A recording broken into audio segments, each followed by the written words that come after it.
என்னுடைய நெருங்கிய நண்பர் ராஜேஷ் அவர்கள் எனக்கு மட்டும் இல்லை, நிறைய பேருக்கு வந்து ரொம்ப இனிய நெருங்கிய நண்பர்.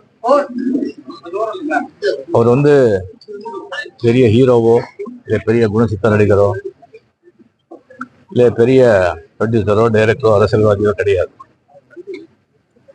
இருந்தாலும் தமிழக மாண்புமிகு முதலமைச்சர்லேருந்து இசைஞானி இளையராஜாவிலிருந்து எல்லா பிரபலங்களும் வந்து ஒரு மறைவுக்கு அஞ்சலி செலுத்துறாங்கன்னு சொன்னா அது ஒரு எப்படி வாழ்ந்தாங்க அப்படின்றதுக்கு ஒரு சான்று. இந்த ஆடு தொடாத இலையன்னு சொல்றாங்க, அந்த மாதிரி அவருக்கு தெரியாத விஷயங்களே கிடையாது. நிறைய படிப்பாரு, நிறைய விஷயங்கள் தெரிஞ்சுக்குவார். உலகில் இருக்கிற எல்லா சினிமா, அரசியல், விஞ்ஞானம், மெய்ஞானம், ஆன்மீகம், மதங்கள் எல்லாமே அவருக்கு தெரியும். தேடுதல், அவ்வளவு தேடுதல்.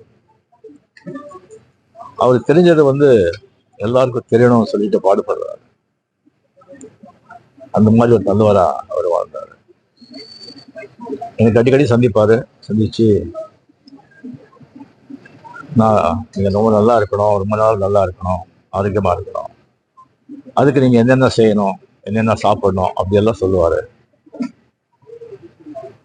அவங்க திடீர்னு இப்போ நம்ம கூட இல்லைங்கிறது பெரிய ஒரு அதிர்ச்சி. நல்ல மனிதர்.